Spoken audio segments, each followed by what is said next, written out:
ஓபிஎஸ்ஐ சேர்க்க மாட்டான் என்று மிக கடுமையாக இரும்பு கதவுகளை சாத்தி வைத்ததை போல எடப்பாடி பழனிசாமி ஒற்றை தலைமை என்று பேசிய போதெல்லாம், சசிகலாவை மீண்டும் சேர்க்க மாட்டோம் என்று சொன்ன போதெல்லாம், செங்கோட்டையன் தனித்து போர்க்கொடியை தூக்கி உரிமை குரல் எழுப்பிய போதெல்லாம், டிடிவி தினகரை தனியாக கட்சி நடத்துவதற்கு காரணமான சூழ்நிலையை உருவாக்கியதற்கு பின்பு ஒன்றுபட்ட அதிமுக இல்லைனா தேர்தலில் மிகப்பெரிய பின்னடைவை சந்திப்பீர்கள் என்று எல்லாருமே பேசினாங்க. எடப்பாடி செவி கொடுக்கவே இல்லை.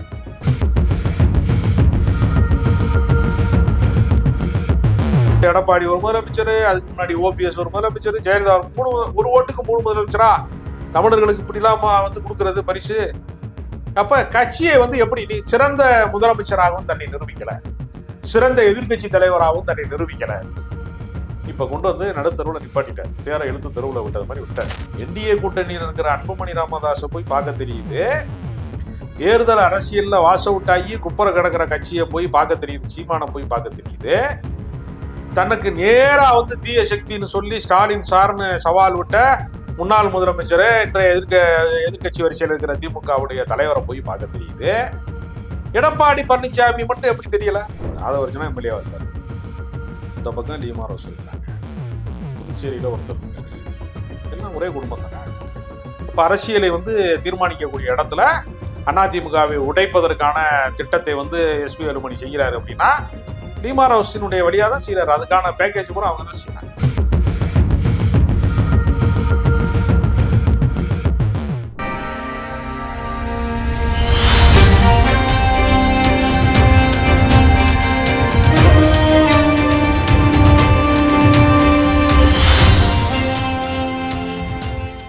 வாகை தமிழ் நேயர்களுக்கு வணக்கம். இன்றைய நேர்காணலில் நம்மோடு இணைந்திருக்கிறார் மூத்த ஊடகர் திரு ராஜகம்பீரன் அவர்கள். வணக்கம் சார். வணக்கம். அதிமுக இரட்டை இலை இருக்கும் வரை அடிமட்ட தொண்டன் எவனாவது இருப்பான் அப்படின்ற ஒரு எம்ஜிஆர் இது சொன்னது. இன்னைக்கு அதிமுக பல கிளைகள் பஞ்சு டைலாக் இருக்கு. 1000 ஆண்டுகள் அதிமுகவை அழிக்க முடியாதுன்னு எம்ஜிஆரோட பஞ்சு டைலாக். 100 ஆண்டுகள் இந்த இயக்கத்தை யாரும் அசைக்கவே முடியாதுங்கிற ஜெயலலிதா. ஒவ்வொரு ஜீரோவா குறைச்சிக்கிட்டே வர்றாங்க. அடுத்த 10 ஆண்டுகளில் அதிமுக இருக்கும் நமக்கு தெரியல. 1000க்கு 100க்குமே ஒரு ஜீரோ தான் மைனஸ். அப்படியே கொஞ்சம் கொஞ்சமா குறைஞ்சு ஒருத்தர் கூட இருக்க மாட்டாங்களா எதிர்காலத்துலங்கிற இடத்த நோக்கி போயிட்டு. அதுதான் கேள்வி. இரட்டை இலை சுருங்குமா? சுருங்கும் பட்சத்துல இருக்கு. எப்படி பாக்குறீங்க? அதிமுகவினுடைய வீழ்ச்சி என்பதை அதிமுகவை ஆதரித்தவர்கள், நேசித்தவர்கள் அத்தனை பேருமே கதறிக்கொண்டே இருந்தார்கள். ஓபிஎஸ்ஐ சேர்க்க மாட்டான் என்று மிக கடுமையாக இரும்பு கதவுகளை சாத்தி வைத்ததை போல எடப்பாடி பழனிசாமி ஒற்றை தலைமை என்று பேசிய போதெல்லாம், சசிகலாவை மீண்டும் சேர்க்க மாட்டோம் என்று சொன்ன போதெல்லாம், செங்கோட்டையன் தனித்து போர்க்கொடியை தூக்கி உரிமை குரல் எழுப்பிய போதெல்லாம், டிடிவி தினகரை தனியாக கட்சி நடத்துவதற்கு காரணமான சூழ்நிலையை உருவாக்கியதற்கு பின்பு ஒன்றுபட்ட அதிமுக இல்லைனா தேர்தலில் மிகப்பெரிய பின்னடைவை சந்திப்பீர்கள் என்று எல்லாருமே பேசினாங்க. எடப்பாடி செவி கொடுக்கவே இல்லை. என்ன வேணாலும் கத்து, தெருவில் போறவனுக்கெல்லாம் பதில் சொல்ல முடியுமான்னு அவர் யாரை பார்த்துலாம் கேட்டாருன்னா, இப்ப சபாநாயகர் இருக்கால ஜேசிடி பிரபாகர், அந்த ஜேசிடி பிரபாகர் ஓபிஎஸ் அணியில இருந்தார் கடைசியா. இவரா அதிமுக இல்ல, உறுப்பினர் கூட நீ கிடையாது, நீ ஒரு ஆளே கிடையாது அப்படின்னு எடப்பாடி விரட்டி விட்டார். இப்ப மாண்புமிகு சட்டப்பேரவை தலைவர் அவர்களே, பார்த்து செய்யுங்க தலைவர் அவர்களே, உடைச்சு கட்சியை உடைக்கிறாங்க, இதெல்லாம் நீங்க குதிரை பேர நடக்குது, காப்பாத்துங்கன்னு யார்கிட்ட சொல்றாரு?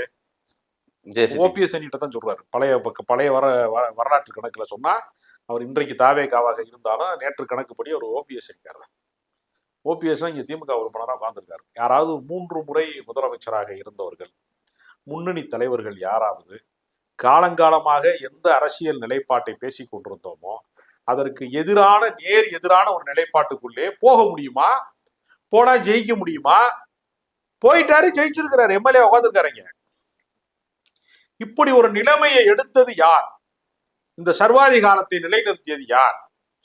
கட்சியை எடப்பாடி பழனிசாமி தோற்றுவித்தாரா? ஊரா போய் வளர்த்தாரா கட்சிய? இல்ல நெருக்கடி காலத்திலே அவர் ஏதாவது அதை காப்பாற்றுவதற்கு பெரும்பாடுபட்டாரா? எதுவுமே இல்லையா. எடப்பாடி பழனிசாமி இந்த கட்சிய அவருக்கு இரவலாக வந்தது.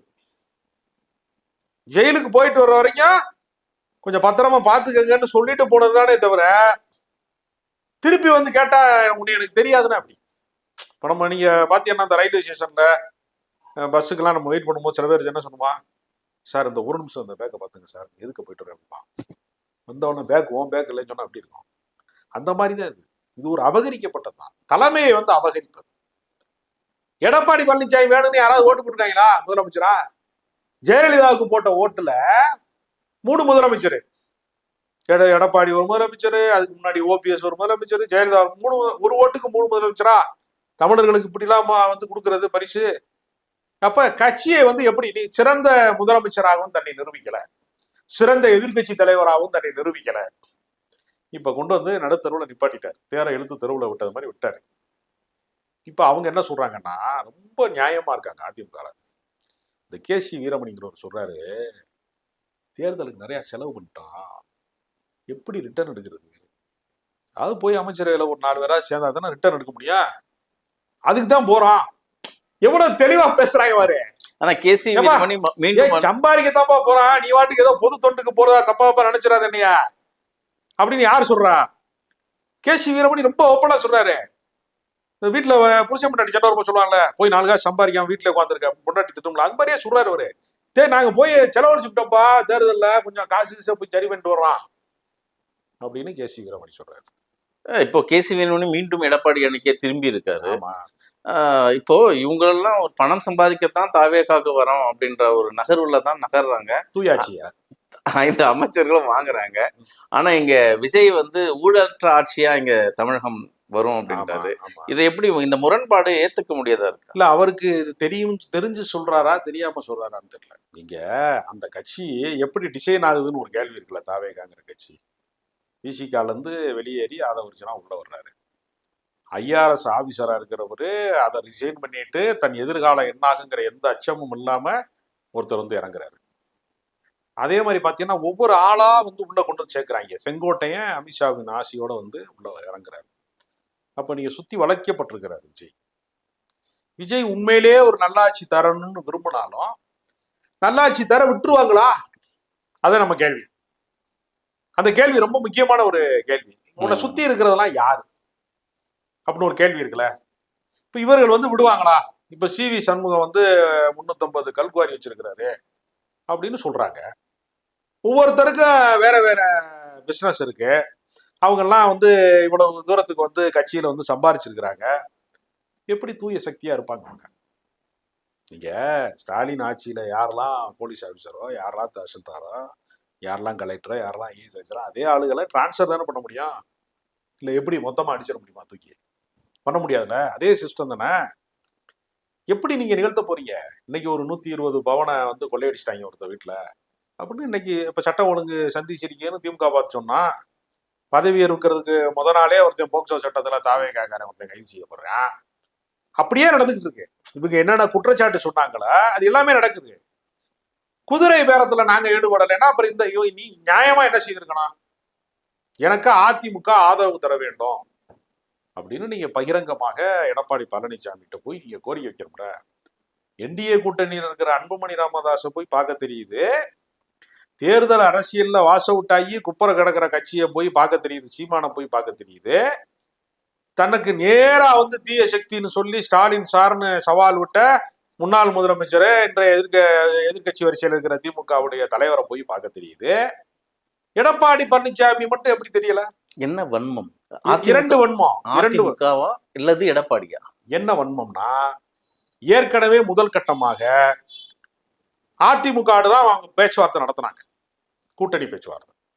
அது வந்து எடப்பாடி பழனிசாமிக்கு ஒரு அதிருப்தியை உண்டாக்கி விட்டது. ஏன்னா 2.5 வருஷம் நான் முதலமைச்சரா இருக்கேன், 2.5 வருஷம் நீங்க இருக்க, ஒரு சுழற்சி முறையில நம்ம இருப்போம் அப்படின்லாம் பேசினாங்க. அப்ப அவரு வேணாம்னு முடிவெடுத்தார். அது பேச்சுவார்த்தை நடந்து கொண்டிருக்கிற போதே அதிருப்தியினால ஒரு பாஜக கூட்டணி பக்கம் போயிட்டார். எடப்பாடி தொகுதியில வேட்பாளர் தூக்கிட்டாங்கல்ல, தாவே வேட்பாளரை. அப்ப தொடர்ச்சியாக நமக்கு அவங்க இடையூறு செய்யறாங்க. கூட்டணிக்கு வர மறுத்தாங்க முதல் கட்டமா. அடுத்து 2வது கட்டமா தங்கள் வேட்பாளரை வேற எந்த தொகுதியில வேட்பாளர் தூக்குனாங்களா?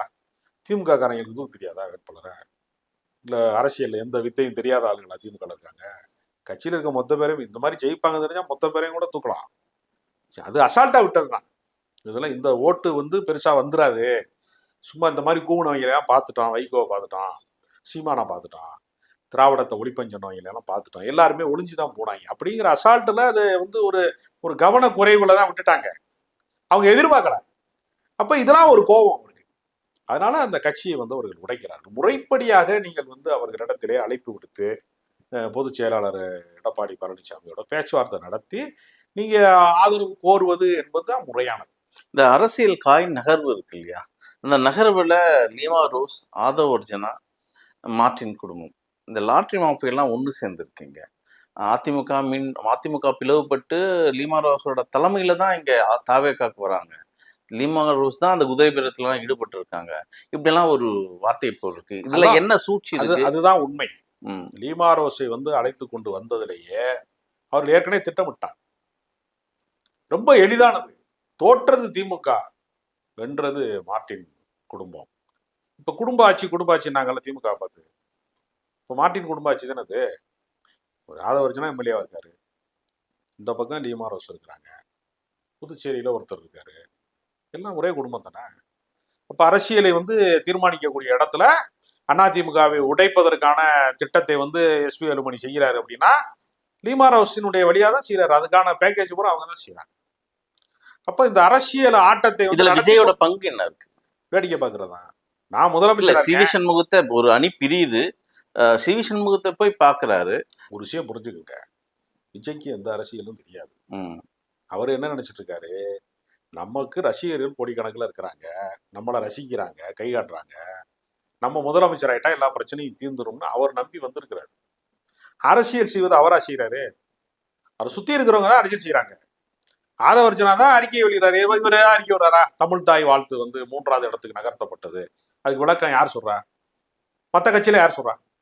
இப்ப திமுக தோற்று விட்டது, விளக்கம் யார் சொல்றா? தலைவர் சொல்லுவோம், ஸ்டாலின் தானே சொல்றாரு. இல்ல வேற யாராவது சொல்றாங்களா?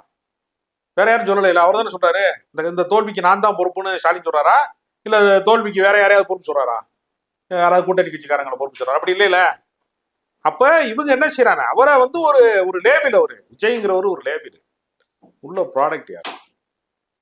ஆதவர்ஜனா, மார்ட்டின் ஃபேமிலி. அதனால லீமா ரோஸ் உள்ள வருகிற போதே இந்த மாதிரி ஒரு சூழல் ஏற்பட்டால், துங்கு சட்டசபை உருவானால் அதுக்கான பேரம் பேசுவதற்கான செட்டப் தான் அது. இப்போ டெல்லி அரசியலை தீர்மானிக்கிற இடத்துலதான் அதானியும் அம்பானியும் இருக்காங்க. ஒரு அம்பானி நினைச்சா எதுனாலும் சாதிக்கலாம், அதானி நினைச்சா எதுனாலும் சாதிக்கலாம் அப்படின்ற ஒரு இடத்துல தேசிய அரசியல் நகர்ந்துட்டு இருக்கு. இன்றைய தமிழக அரசியல் வந்து லாட்ரி மாஃபியா கிட்ட போயிருக்கா? அதுல என்ன சந்தேகம் உங்களுக்கு? லாட்டரியை கொண்டு வர போறாங்க அடுத்து, அவ்வளவுதான். நிச்சயமா கொண்டு வருவாங்க. அவர் தான் முழுக்க அந்த அரசியலை நிகழ்த்துக்கிறார். கட்சியை வந்து அதாவது கட்சியை வந்து புஷியானது பார்த்து கொடுக்குறார், ஆட்சியை ஆதவர்ஜனா தான் பார்த்து கொடுக்குறார். அதனால அவங்க தான் எல்லா முடிவையும் எடுக்கிறாங்க. விஜய் வந்து இதுல வந்து என்னன்னா ஒரு சோளக்காட்டு பொம்மை மாதிரி வச்சுக்கிட்டு வேடிக்கை காட்டிக்கிட்டு இந்த வைப் பண்றோம், வந்து தலைவர் வந்துட்டாருன்னு சொல்லி இந்த எமோஷனலை மட்டும் அவர் காட்டிக்கிட்டே இருப்பார். இந்த விஜயோட நிர்வாகம் இவர்கள் கண்ட்ரோலா தான் இருக்கும். விஜயோட அந்த அரசியல் நகர்வுக்கு ஒட்டுமொத்த அந்த ஃபண்டிங்கும் விஜய் கட்சி துவங்கிலிருந்து அந்த மாநாட்டில இருந்து இதுவரை தேர்தல் செலவுல இருந்து மாஃபியா, லாட்ரி மாஃபியா குடும்பம் தான் பாத்துக்குச்சுன்றாங்க. அதுல என்ன உங்களுக்கு சந்தேகம்? இது ஒரு பக்கம் வந்து விஜய் களத்துல, அரசியல் களத்துல வரும்போது அது RSS பெற்றெடுத்த பிள்ளைன்னு திரும்ப சொன்னாரு. இப்பயும் அதான் சொல்றேன், RSS ஃபண்டிங் வந்து இப்பயும் அதான் சொல்றேங்கிறாரு அவர். கவனிக்கலையா? குடியரசுத் தலைவர் ஆட்சி வந்து விடக்கூடாது என்பதற்காகவும், மக்களால் தேர்ந்தெடுக்கப்பட்ட ஒரு அரசு கலைந்து விடக்கூடாது என்பதற்காகவும் நான் ஆதரித்தாலும் நான் கடந்த காலத்தில் சொன்ன கருத்தை மாற்றிக்கொள்ள மாட்டேன், அந்த கருத்து உண்மையானதுன்னு திருமாவளவன் சொல்லிட்டாரு. இதுக்கு மேல என்ன வேணா? அதுதான் இப்ப திருமாவளவன் தன் நிலைப்பாட்டை மாற்றிக்கொள்ளவில்லை, அதே கருத்துல நான் இப்போதும் இருக்கிறேன்னு சொல்லிட்டாரு. ஓகே, பாஜக தரப்பு வந்து விஜய விமர்சனம் வைப்பது மினிஸ்ட்ரிஸ்ல இருந்து ஃபண்டிங் வருது அவருக்கு. விஜய்க்கு இந்த செலவுகள் எல்லாம் வந்து மினிஸ்ட்ரிஸ் வந்து பண்றாங்க. ஆனா அதே பாஜக தரப்புல இருந்து விமர்சனம் வச்சாங்க, விஜய்க்கு வந்து கிறிஸ்துவ மிஷனரிஸ் தான் ஃபண்டிங் பண்ணிட்டு இருக்காங்க அப்படின்ற இடத்துல விஜயை பார்த்தாங்க. திராவிட அரசியல் பண்றவங்க எல்லாம் இல்ல, இது RSS ஃபண்டிங்ன்றாங்க. இதுக்கு நடுவுல லாட்ரி மாஃபியா அமைதியா சைலண்டா வேலையை பார்த்துச்சோ? ஏறத்தாழ அவர் தான் அது எல்லாவற்றையும் செய்து கொண்டிருக்கிறார். அதனால ஒருவேளை ஆதவர்ஜனாவுக்கு முன்பு பாஜக பேக்கேஜ் ஓடி இருக்கலாம், இவர் வந்த முன்னாடி அதை கையகப்படுத்தி இருக்கலாம் அப்படிங்கிறதான் கள யதார்த்தம். மொத்தத்துல இந்த ஆட்சி என்பது வெறும் காட்சி தான், சீனு தான் எல்லாமே. உள்ளுக்குள்ள யார் நிர்வாகம் செய்கிறார்கள், யார் இதை, ஏன்னா நீங்க தேர்ந்தெடுக்கப்பட்ட சட்டமன்ற உறுப்பினர்கள்ல ஒரு 7-8 பேரை தவிர மிச்சாலாம் எதுவுமே தெரியாது. தெரியாதுன்னா களப்பணி தெரியாது, கட்சி பணினா என்னன்னு தெரியாது, பொதுமக்கள் குறை தீர்ப்பதுனா என்னன்னு தெரியாது, ஃபீல்டு ஒர்க்கு கிடையாது. ஏதோ ரசிகர் மன்றம், ஏதோ ஒரு வகையான ஒரு ஒரு ரசிக வெறியில வாழ்ந்தவர்கள், அவ்வளவுதான். அப்ப தகுதியற்றவர்கள் பல பேர் தலைமைக்கு வந்திருக்கிறார்கள் அப்படிங்கிற ஒரு விஷயமும் அதுக்குள்ள இருக்கு. அப்ப இந்த நிர்வாக சிக்கலை எல்லாம் எப்படி சமாளிக்க போறாங்க? கட்சி நிர்வாகத்தையே அவர்களால் கவனிக்க முடியாது, ஆட்சி நிர்வாகத்தை எப்படி அவங்க செய்ய போறாங்க? இது எப்படி சரி கட்ட போறாங்க? ஏற்கனவே இருக்கிற நலத்திட்டங்களை எப்படி தொடர்ச்சியாக நிறைவேற்ற போறாங்க? ஏன்னா ஆட்சியேற்ற முதல் நாள் போய் ஆட்சியேற்ற அன்றைக்கே போய் பெரியார் திரளுக்கு போறாரு, அடுத்த நாளே ஜோசியக்காரரை முதன்மை அதிகாரியா மாத்துறாரு, முன்னுக்கு பின்னும் முரணாக இருக்கிறாரு. அவருக்கு எதையுமே ஒழிக்க தெரியாது எல்லாத்துலயுமே அவரு. ஏன்னா சினிமா ஷூட்டிங்ல என்ன பண்ணுவாங்கன்னா, ஹீரோ சொல்றது எல்லாமே நடக்கும். ஹீரோ சொன்னார்னா ஹீரோயினை மாத்திடுவாங்க, ஹீரோ சொன்னார்னா மினிஸ்டேட்டரை மாத்துவாங்க, ப்ரொடியூசரை கூட மாத்துவாங்க. சில நேரம் இந்த ப்ரொடியூசர் வேணாங்க, நம்ம வேற கம்பெனிக்கு கொடுத்துடலாம் அப்படின்னு சொன்னா டேட்டு கொடுத்துட்டாருன்னா அங்கே போயிடும் படம். இந்த ஏகபோக முடிவு எடுக்கக்கூடிய ஒரு சர்வாதிகார போக்கு இருக்குல்ல, அது சினிமாவில் சாத்தியம் ஒரு ஹீரோக்கு. அதையே அரசியல்ல செஞ்சாங்கன்னா, அவர் சொன்னார் பத்தியா விஜய், எல்லாமே அதிகாரங்கிற பவர் சென்டர் ஒன்னே ஒண்ணுதான் அப்படின்னு சொன்னார் தெரியுமா? அதுக்கு பேர் தாங்க சர்வாதிகாரம். ஜனநாயகத்துக்கு ஜனநாயகம்னு படம் எடுக்கலாம், அது ஜனநாயகம் இல்ல. மக்களாட்சி தத்துவம் என்பது அதிகாரம் பரவலாக்கப்படுவதற்காக உருவாக்கப்பட்டதே தவிர பவர் சென்டர் எல்லாமே ஒண்ணுதான் சொன்னார் பத்தியா. இன்னொரு ஜெயலலிதா ஆட்சியை தான் நான் பார்க்க போகிறோம் அப்படிங்கிறத அது காட்டுது. அதைத்தான் அவங்க தான் அதை செய்வாங்க, அதை நோக்கி தான் போகுது. நம்ம முதல் கட்டமாக இருப்பதனால அவரை நம்ம மிக கடுமையாக விமர்சிக்க வேண்டாம் அப்படிங்கிற நிலைப்பாட்டை எடுத்தாலும், ஒவ்வொரு முடிவும் மக்கள் நலன் சார்ந்த பிரச்சனைகளை பாதிக்கிறது அப்படிங்கிறதுனால நாம் விமர்சிக்காமல் இருக்கும். இப்போ அதிமுக தரப்புல இந்த பிளவு ஏற்பட்டிருக்கு இல்லையா, இங்கே எடப்பாடி அவர்கள் கட்சியை விட்டு நீக்கியிருக்காங்க. இப்போ அதாவது கட்சி பதவியில் மாவட்ட செயலாளர் இருக்கட்டும், மாவட்ட ஒருங்கிணையாளர் இருக்கட்டும், இது போல இருக்கணும்லாம் ஒட்டுமொத்தமாக அதிமுக நீக்கப்பட்டதுன்னு ஒரு அறிக்கை வந்திருக்கு. இப்போ இவங்க அமைச்சர்கள் ஆயிட்டா அது யாரோட அமைச்சர்கள் அப்படின்ற ஒரு கேள்வி வருது இல்லையா? அதிமுக அமைச்சர்களா அல்லது தாவேகா அமைச்சர்களா? தாவேகா அமைச்சர்களா இருக்க முடியாது. அது எப்படி பார்க்கறது? இது இவங்களோட அமைச்சர் பதவியெல்லாம், அதாவது இவங்களோட எம்எல்ஏ பதவியெல்லாம் ரத்தாகுமா? நியாயமாக பார்த்தால் 2/3 உறுப்பினர்கள் வெளியேறினால்தான் அது கட்சி தாவல் சட்டத்திற்கு உட்பட்ட நடவடிக்கைக்கு ஆளாகாமல் தப்பிக்க முடியும். இங்க அப்படி நடக்கல. இங்க கருடாவா யாரு தீர்மானம்? 25 பேர் தான் ஓட்டு போட்டிருக்காங்க. இப்ப நியாயமாக பார்த்தால் சட்டப்பேரவை தலைவர் தான் இதை முடிவு செய்ய வேண்டிய இடத்துல இருக்கிறாரு. அவர் முடிவு செய்ய மாட்டார். அவர் ஓபிஎஸ் அணில இருந்து வந்தவர், அவர் எதிர்நிலைப்பாட்டில் இருக்கிறவர், அவர் இன்றைக்கு தாவேகா மனநிலையில் இருக்கிறவர். நிச்சயமாக அவர் எடப்பாடி பழனிசாமியினுடைய கூக்குரலுக்கு அவர் செவி சாய்ப்பாராங்கிறது சந்தேகம் தான். ஒரு பொதுச் செயலருக்கான அதிகாரம் எதுவும் இல்லையா அந்த இடத்துல? அப்ப அவங்க என்ன செய்வாங்க? கோர்ட்டுக்கு போவாங்க. இப்ப இன்பதுரைன்னு சொல்லக்கூடிய அதிமுக எம்பி சொல்றாரு, இந்த மாதிரி எம்எல்ஏக்களை விலக்கி வாங்கியது சம்பந்தமாக, குதிரை பேரை நடத்தியது சம்பந்தமாக முதலமைச்சர் மீதே நான் வழக்கு போடுவேன், சிபிஐ வழக்கு போடுவேன் அப்படின்னு, விஜய் மீது வழக்கு போடுவேன்னு அவர் சொல்லிட்டாரு. அதனால இந்த கட்சி பஞ்சாயத்து எல்லாமே இன்னும் பல இடங்களிலே தீர்க்கப்படாம அது பெண்டிங்ல இருக்கும். சபாநாயகரோடு அவங்க மல்லு கட்டுவாங்க. ஏன்னா எஸ்பி வேலுமணி பேச எந்திரிக்கும் போது கூக்குரல் போட்டாங்க சட்டப்பேரவையில. இதை எடுத்துட்டு போய் அவங்க கோர்ட்டுக்கு போவாங்க, தேர்தல் ஆணையத்துக்கு போவாங்க. மறுபடியும் பஞ்சாயத்து தான். அதிமுக உடைகிற போதெல்லாம் இப்போ ஓபிஎஸ் கோர்ட்ல இருந்து வெளியே வர்றாரு, அடுத்த கேஸ் கட்டு எடுத்துட்டு கிளம்பிட்டாங்க அப்படிங்கிற மாதிரி சூழ்நிலை வந்துருச்சு. அதனால அதிமுகவை காப்பாற்றுவது என்பது மிக கடினமான ஒரு விஷயமாக மாறிக்கொண்டிருக்கிறது.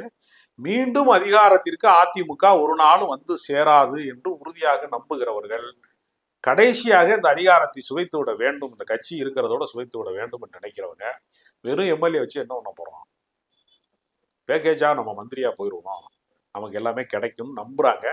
கட்சி அடிந்தாலும் பரவாயில்லை, நான் அமைச்சராக இருக்க வேண்டும் என்கிற முடிவை நோக்கி அவங்க நகர்கிறாங்க. அதுதான் கட்சியை காப்பாற்ற அவர்கள் யாரும் நினைக்கல. அதுதான் இப்ப இந்த நகர்வு, இந்த 5 நபர்களும் அமைச்சர்கள் ஆகிட்டா விஜய்க்கு இங்க ஒரு பெரிய சிக்கல் இருக்கு இல்லையா? ஏன்னா கடந்த காலகட்டத்தில் வழக்குகள் எக்கச்சக்கமா இருக்கு. அது சிவி சண்முகமா இருக்கட்டும், விஜயபாஸ்கர், முக்கியமா குட்கா வழக்கு இன்னும் அப்படியே நிலுவையில் இருக்கு. அதுக்கான இது போயிட்டு இருக்கு. அந்த வழக்குகள் அந்த இதெல்லாம் போயிட்டு இருக்கு. அதுவும் எஸ்பி வேலுமணி போன்றவர்கள்லாம் டிஓசி அந்த கேஸ் எல்லாம் இருக்கு.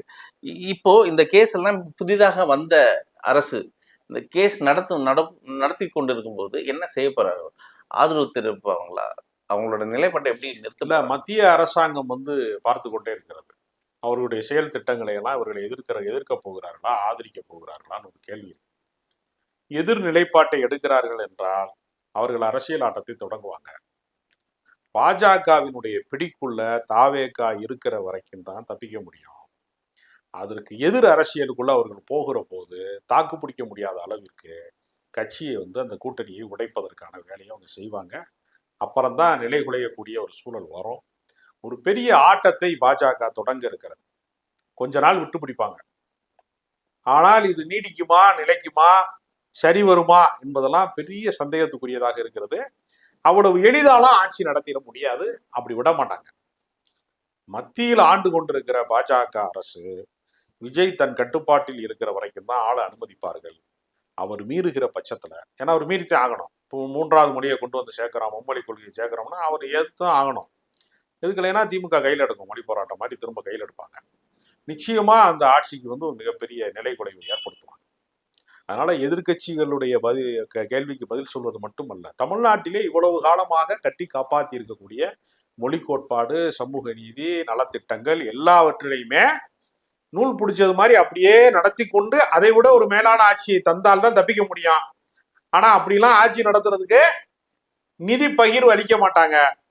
அப்படிலாம் நடத்துறதுக்கு சட்ட ரீதியாலாம் அவங்க அனுமதிக்க மாட்டாங்க. அவங்க நினைக்கிறப்ப அவங்க யாரை வேணாலும் அமலாக்கத்துறை மூலமா தூக்குவாங்க. இந்த ஆட்சியை வந்து ஆட்டம் குலைவதற்கு எல்லா ஏற்பாட்டையும் செய்வாங்க. அதிலிருந்து தப்பிப்பாரா விஜய் என்பதுதான் இருக்கக்கூடிய களச்சூழல். விஜயோட அரசியல் வருங்காலம் ஒரு பெரிய சவாலா இருக்கும். அது வேற. இப்போ நேற்று திமுக தலைவர் உங்க மாவட்ட செயலர் கூட்டத்தில் பேசும்போது காலம் சிறிது தான் தேர்தல் வரும், எல்லாரும் தயார் நிலையில இருங்கன்னு அடுத்த நாடாளுமன்ற வார்த்தையும் சொல்லியிருக்காங்க. வரிசையா தேர்தல் இருக்கு, உள்ளாட்சி தேர்தல் இருக்கு, தொடர்ச்சியாக அவங்களுக்கு களம் இருக்கு, போராட்ட களம் இருக்கு. திமுகவுக்கு வந்து போராட்ட களம் தான் ரொம்ப பிடித்த களம். நாடாளுமன்ற தேர்தலோடு சட்டமன்ற தேர்தலும் வரும்னு ஒரு வார்த்தையும் சொல்லி. ஆமா, அது ஒரே நாடு ஒரே தேர்தலுங்கிற சட்டத்தை வந்து நிறைவேற்றினாங்கன்னா வந்து இந்த ஆட்சி வந்து 5 ஆண்டு காலத்தை வந்து நிறைவு செய்வதற்கு அவங்க அனுமதிக்க மாட்டாங்க. எவ்வளவுதான் மக்களின் பேராதரவு இருந்தாலும், என்னதான் அவருக்கு வந்து சப்போர்ட் பண்றதுக்கு ஒரு இளைஞர் கூட்டம்லாம் இருந்தாலும், அதை கடந்து நிர்வாக சிக்கலும் நிதி சிக்கலும் அவரை நிலைகுலைய செய்யும். அதை கடந்து வந்தால்தான் இந்த ஆட்சி நிலைக்கும். இல்லை என்றால் பாஜக ஆட்டத்தை முடித்து வைத்துவோம். தொடர்ந்து பேசுவோம்.